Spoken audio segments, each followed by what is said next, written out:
First മൊഡ്യൂളിലെ first കുറച്ച് കണ്ടന്റാണ് നമ്മൾ കഴിഞ്ഞ ക്ലാസ്സിൽ പഠിച്ചത്. എന്തൊക്കെയാണ് പഠിച്ചത്? എന്താണ് ഫിസിക്കൽ ക്വാണ്ടിറ്റീസ്, എത്ര തരത്തിലുള്ള ഫിസിക്കൽ ക്വാണ്ടിറ്റീസ് ഉണ്ട്, fundamental quantities and derived quantities, അതിനെക്കുറിച്ചുള്ള ഡീറ്റെയിൽസ് പഠിച്ചു. പിന്നെ സിസ്റ്റം ഓഫ് യൂണിറ്റ്സ് പഠിച്ചു. ഏതൊക്കെ സിസ്റ്റം പഠിച്ചു? CGS സിസ്റ്റം പഠിച്ചു, FPS സിസ്റ്റം പഠിച്ചു, MK സിസ്റ്റം പഠിച്ചു, SI സിസ്റ്റം പഠിച്ചു. 7 ഫണ്ടമെന്റൽ ക്വാണ്ടിറ്റീസ് പഠിച്ചു, അതിൻ്റെ യൂണിറ്റ് പഠിച്ചു, അതിൻ്റെ സിമ്പിൾ പഠിച്ചു. പിന്നെ ഡെറൈവ്ഡ് യൂണിറ്റ്സിന്റെ SI യൂണിറ്റിൽ വരുന്ന ഡെറൈവ്ഡ് റേഡിയനും സ്റ്റെറഡിയനും പഠിച്ചു അല്ലേ. ഇത്രയും കാര്യങ്ങളാണ് കഴിഞ്ഞ ക്ലാസ്സിൽ നമ്മൾ ഡിസ്കസ് ചെയ്തത്. ഈ ക്ലാസ്സിൽ നമുക്ക് എന്താണ് ഡയമെൻഷൻ, എന്താണ് dimension, dimension analysis, dimensional analysis, dimensional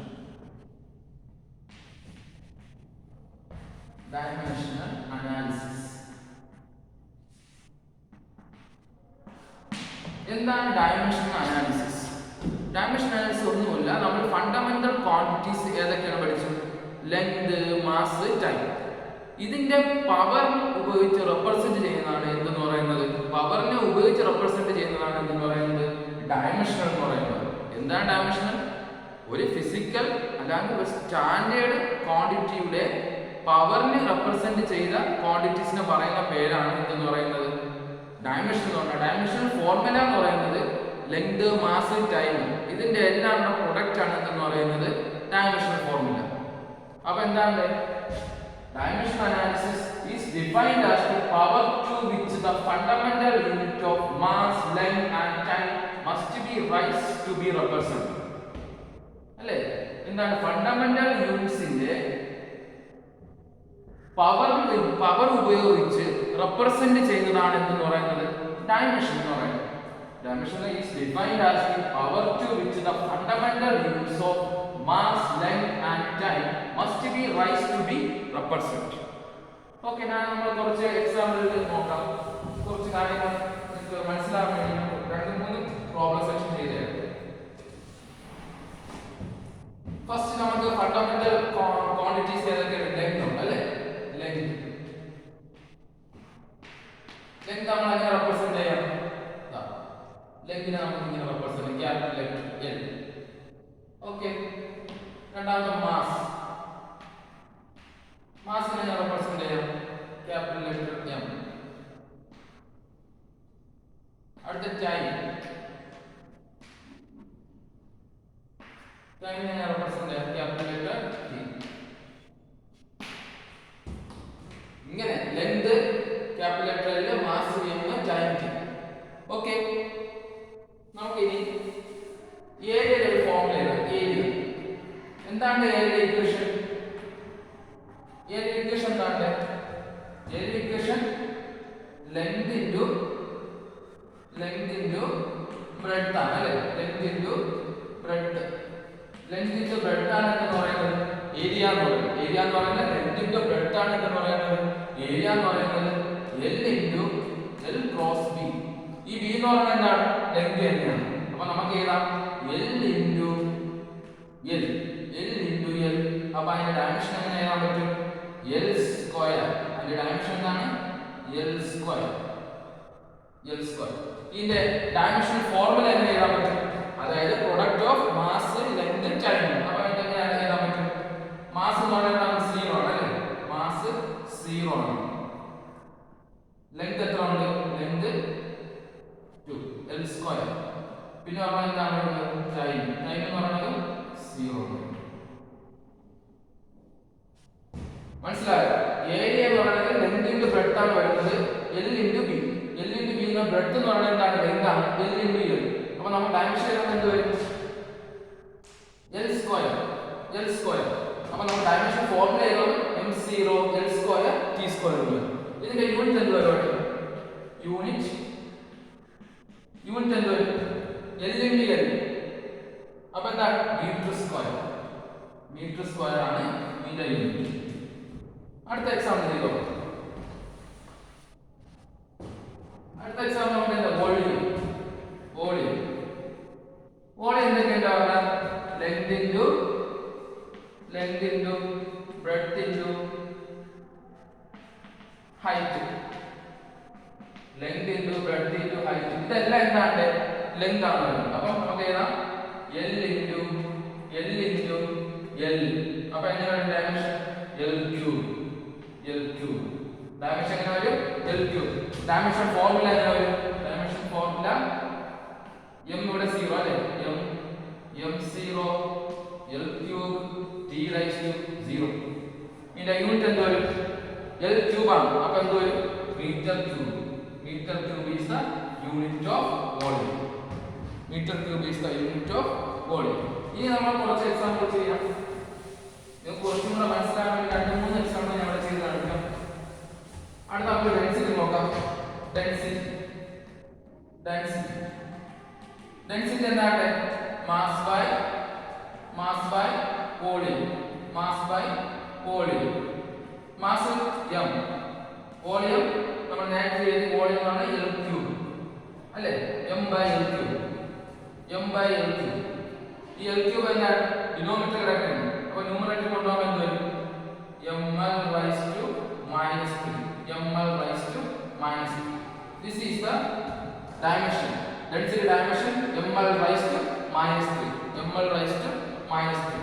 ഇത് ഫോർമുല എങ്ങനെ വരും ഫോർമുല m1 ഉണ്ട് അല്ലേ m1 L raised to minus 3 t raised to 0.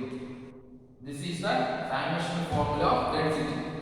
അപ്പോൾ ഇതിന്റെ യൂണിറ്റ് എങ്ങനെ വരും മാസ് എങ്ങനെ വരും മാസിന്റെ യൂണിറ്റ് കിലോഗ്രാം per L ക്യൂബിന്റെ മീറ്റർ ക്യൂബ്.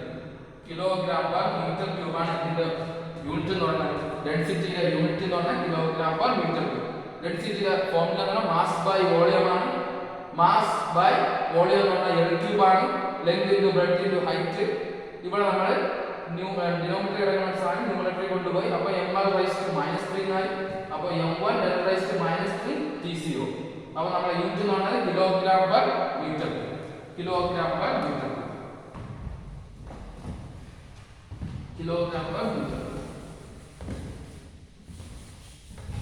ഇനി നമുക്ക് വെലോസിറ്റി ചെയ്ത് നോക്കാം. വെലോസിറ്റി എങ്ങനെയാണ് പറഞ്ഞത് ഡിസ്റ്റൻസ് ബൈ ടൈം ആണ് എന്ന് പറയുന്നത് വെലോസിറ്റി എന്ന് പറയുന്നത് അല്ലേ. അപ്പോൾ ഡിസ്റ്റൻസ് ബൈ ടൈം. ഡിസ്റ്റൻസ് എന്ന് പറഞ്ഞാൽ എന്താണ് L ആണ്. ടൈം എന്ന് പറഞ്ഞാൽ t ആണ്. അപ്പോൾ ഇത് മുകളിൽ പോകുമ്പോൾ വരും lt raised to minus 1. This is the dimension of velocity.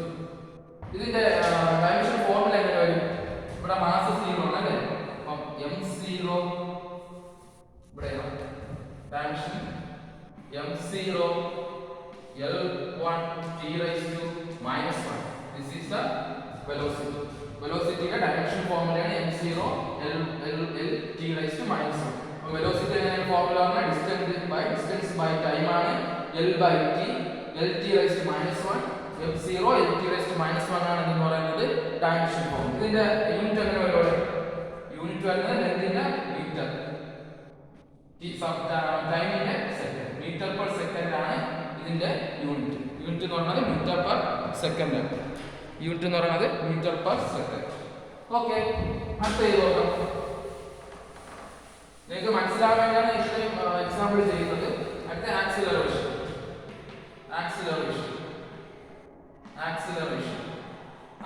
എങ്ങനെയാണ് വെലോസിറ്റി ബൈ ടൈം ആണ്. വെലോസിറ്റി ബൈ ടൈം ആണ് ആക്സിലറേഷൻ എന്ന് പറയുന്നത്. നമ്മുടെ വെലോസിറ്റി നേരത്തെ വെലോസിറ്റി എന്താണ് ഡിസ്റ്റൻസ് ബൈ ടൈം ആണ് എന്ന് പറയുന്നത് വെലോസിറ്റി.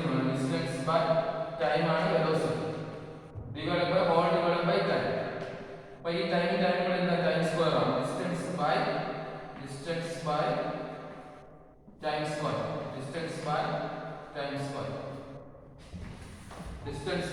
സ്ക്വയർ. അപ്പോൾ ഡിസ്റ്റൻസിന്റെ യൂണിറ്റ് എന്താണ് ഡിസ്റ്റൻസ് എല്ലാം time square t square.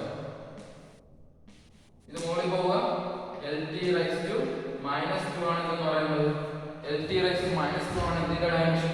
ആക്സിലറേഷന്റെ dimension formula mass 0 m0 lt raised to minus 2. This is the dimension formula of acceleration. ഇനി ഇതിന്റെ എന്ത് വരും ഇതിന്റെ യൂണിറ്റ് എന്ത് വരും യൂണിറ്റ് എന്ന് പറയുന്നത് ഡിസ്റ്റൻസിന്റെ unit metre second square. Time square ആണ് മീറ്റർ പെർ സെക്കൻഡ് ആക്സിലറേഷൻ എങ്ങനെയാണ്? Velocity by time. വെലോസിറ്റി നമുക്കറിയാം ഡിസ്റ്റൻസ് ബൈ ടൈം ആണ് velocity. Distance by time time square ആവും. അപ്പോൾ L ബൈ T സ്ക്വയർ എഴുതാം. ഇത് മുകളിൽ കൊണ്ടുപോകാം. LT റൈസ് ടു -2 എന്നാവും. ഇതിന്റെ dimension formula 0 LT raise to -2. ഇതിന്റെ യൂണിറ്റ് ആണ് ഡിസ്റ്റൻസ് ബൈ ടൈം സ്ക്വയർ ആണ് metre per second square. Metre per second square. ഞാൻ ഒരു എക്സാമ്പിൾ ഞാൻ ചെയ്തു തരാം. കുറച്ചുകൂടെ മനസ്സിലാക്കാൻ വേണ്ടി. ഫോഴ്സ് എന്താണ്? Mass into acceleration. Mass into acceleration ആണ് എന്ന് പറയുന്നത് ഫോഴ്സ് എന്ന് പറയുന്നത്. അപ്പോൾ mass into velocity by time. Velocity by time ആണ് എന്ന് പറയുന്നത് ആക്സിലറേഷൻ എന്ന് പറയുന്നത്. ആ മാസിന്റെ വെലോസിറ്റി നമുക്ക് എങ്ങനെ എഴുതാം? Distance by time whole divide by time. അപ്പോൾ നമുക്ക് എങ്ങനെ എഴുതാം? Mass into distance by time square. അപ്പോൾ m into L by T square. ഇത് മുകളിൽ കൊണ്ടുപോകും. അപ്പം ml T റൈസ് ടു -2 ആണ് എന്ന് പറയുന്നത്. ml T റൈസ് ടു -2 ആണ് എന്ന് പറയുന്ന ഫോഴ്സിന്റെ ഡയമെൻഷൻ ആണ്. അപ്പോൾ നമ്മൾ തുടങ്ങിയത് മാസ് ഇൻടു ആക്സിലറേഷൻ വരെ വെലോസിറ്റി ബൈ ടൈം എന്ന് കൊടുത്തു. Velocity by distance by time എന്ന് കൊടുത്തു. Mass into distance by time square ആണ് എന്ന് പറയുന്നത് ഫോഴ്സ് എന്ന് പറയുന്നത്. അപ്പോൾ m into L by T square എടുത്ത് ഇതിന്റെ dimension formula ml T raise to -2. ഇതിന്റെ യൂണിറ്റ് എന്തുവരെ? മാസിന്റെ യൂണിറ്റ് കിലോഗ്രാം, ഡിസ്റ്റൻസിന്റെ unit metre per second square. Kilogram metre per second square ആണ് എന്തിന്റെ യൂണിറ്റ്? ഫോഴ്സിന്റെ യൂണിറ്റ്. അപ്പോൾ ഇത്രയും കാര്യങ്ങളാണ് നിങ്ങൾക്ക് ഡയമെൻഷൻ അനാലിസിസിൽ പഠിക്കുക. നിങ്ങൾ കുറച്ച് പ്രോബ്ലം സെക്ഷൻ കൂടെ ചെയ്ത് നോക്കുക. ഞാൻ വർക്കൗട്ട് ക്വസ്റ്റ്യൻ തരുന്നതാണ്. നിങ്ങളത് ഒന്ന് വർക്കൗട്ട് ചെയ്യുക. അപ്പോൾ നമ്മൾ പഠിച്ച ഇത്രയുള്ള ഡയമെൻഷൻ അനാലിസിസ് എന്ന് പറഞ്ഞാൽ എന്താണ്? നമ്മളെ ഫണ്ടമെന്റൽ ക്വാണ്ടിറ്റീസിന്റെ ഫണ്ടമെന്റൽ യൂണിറ്റ്സ്, അതായത് മാസ്, ലെങ്ത്, മാസ്, ടൈമിന്റെ പവറിൽ റെപ്രസെന്റ് ചെയ്യുന്നതാണ് എന്താണ് ഡയമെൻഷൻ എന്ന് പറയുന്നത്. ഡയമെൻഷൻ ഫോർമുല എന്ന് പറഞ്ഞാൽ ഇതിന്റെ പ്രൊഡക്റ്റിനെയാണ് ഡയമെൻഷൻ ഫോർമുല എന്ന് പറയുന്നത്. അപ്പോൾ നമ്മൾ നേരത്തെ ഒരു SI യൂണിറ്റ് സിസ്റ്റം പഠിച്ചിട്ടുണ്ട്. SI യൂണിറ്റ് സിസ്റ്റത്തിന്റെ അഡ്വാൻറ്റേജ് നിങ്ങൾക്ക് പഠിക്കാനുണ്ട്. അഡ്വാൻറ്റേജ് എന്ന് പറയുമ്പോൾ ഞാൻ പറഞ്ഞിട്ടുണ്ട്. അതിന്റെ അഡ്വാൻറ്റേജ് SI യൂണിറ്റ് എന്ന് പറഞ്ഞാൽ എന്താണ്? ഇന്റർനാഷണലി അക്സെപ്റ്റബിൾ ആണ്. SI യൂണിറ്റിന്റെ അഡ്വാൻറ്റേജ് എന്താണ്? ഇന്റർനാഷണലി അക്സെപ്റ്റബിൾ ആണ്.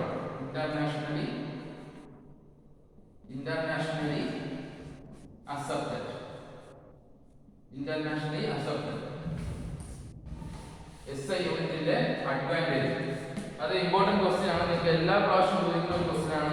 അഡ്വാൻറ്റേജ് ഓഫ് SI യൂണിറ്റ് 2 മാർക്കും എല്ലാ പ്രാവശ്യം ചോദിക്കുന്നതാണ്. SI യൂണിറ്റിന്റെ അഡ്വാൻറ്റേജ് ഇന്റർനാഷണലി അക്സെപ്റ്റഡ് ആണ്.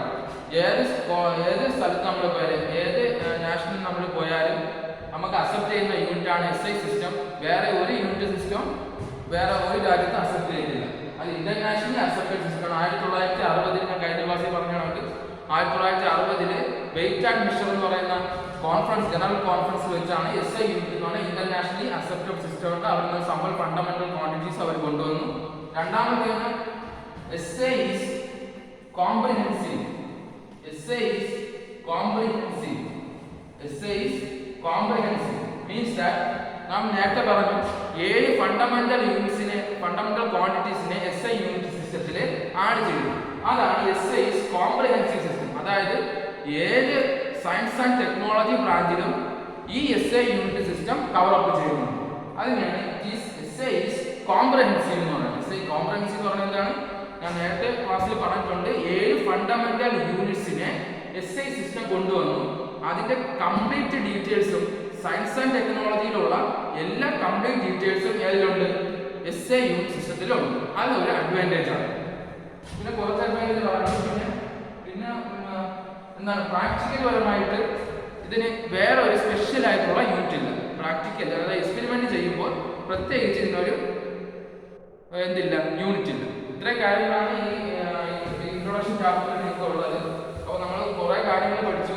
എന്താണ് ഫിസിക്കൽ ക്വാണ്ടിറ്റീസ് എന്ന് പഠിച്ചു, എന്താണ് ഫണ്ടമെന്റൽ ക്വാണ്ടിറ്റീസ് എന്ന് പഠിച്ചു, എന്താണ് ഡ്യൂറബിൾ ക്വാണ്ടിറ്റീസ് എന്ന് പഠിച്ചു. പിന്നെ നമ്മൾ പഠിച്ചു യൂണിറ്റ് ഓഫ് സിസ്റ്റം പഠിച്ചു, CJ system, FBA system, MGA system, SI system and 7 fundamental quantities പഠിച്ചു. എന്തെങ്കിലും 7 ഫണ്ടമെന്റൽ ക്വാണ്ടിറ്റീസ് വരുന്നത് length, mass, time, electric current, temperature, number of substance, luminous intensity, ഇതൊക്കെയാണ് 7 ഫണ്ടമെന്റൽ ക്വാണ്ടിറ്റീസ് വരുന്നത്. ഡെറൈവ്ഡ് ക്വാണ്ടിറ്റീസ് രണ്ടെണ്ണം add ചെയ്തു 1995. അത് ഏതൊക്കെയാണ്?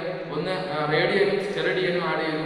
അതിനുശേഷം നമ്മൾ ഇന്ന് പഠിച്ച ഡയമെൻഷൻ അനാലിസിസ് പഠിച്ചു. അതിന്റെ കുറച്ച് എക്സാമ്പിൾസ് നോക്കി, അതിന്റെ ഫോർമുല നമ്മൾ പഠിച്ചു. പിന്നെ SI യൂണിറ്റ് സിസ്റ്റത്തിന്റെ അഡ്വാൻറ്റേജ്. ഇത്രയും കാര്യങ്ങളാണ് നിങ്ങൾക്ക് ഈ ചാപ്റ്ററിൽ വരുന്ന ക്വസ്റ്റ്യൻസ്. ഈ ചാപ്റ്ററിൽ ഏകദേശം ഉള്ള ക്വസ്റ്റ്യനിൽ മോസ്റ്റ് ഓഫ് ദി ചോദിച്ച ക്വസ്റ്റ്യൻ ആണ് advantage of SI unit system. പിന്നെ ചോദിച്ച ക്വസ്റ്റ്യൻ എന്ന് പറയുമ്പോൾ എന്താണ് ഫിസിക്കൽ ക്വാണ്ടിറ്റീസ്, അതായത് ഫണ്ടമെന്റൽ ക്വാണ്ടിറ്റി, ഡിറൈവ്ഡ് ക്വാണ്ടിറ്റീസ് നമുക്ക് എഴുതേണ്ടി വരും, അതിന്റെ എക്സാമ്പിൾ എഴുതേണ്ടി വരും. പിന്നെ യൂണിറ്റ് ഓഫ് സിസ്റ്റം, എത്ര തരത്തിലുള്ള സിസ്റ്റംസ് ഉണ്ട്, ഇത്രയും ക്വസ്റ്റ്യൻസ്. പിന്നെ ഫണ്ടമെന്റൽ യൂണിറ്റ്സിനെ ചോദിച്ചിട്ടുണ്ട്, 7 ഫണ്ടമെന്റൽ ക്വാണ്ടിറ്റീസ് എഴുതാൻ ചോദിച്ചിട്ടുണ്ട്. ഇത്രയും കാര്യങ്ങളൊക്കെയാണ് നിങ്ങൾക്ക് യൂണിവേഴ്സിറ്റി എക്സാമിന് ചോദിക്കുന്ന ക്വസ്റ്റ്യൻസ്. Okay, thank you.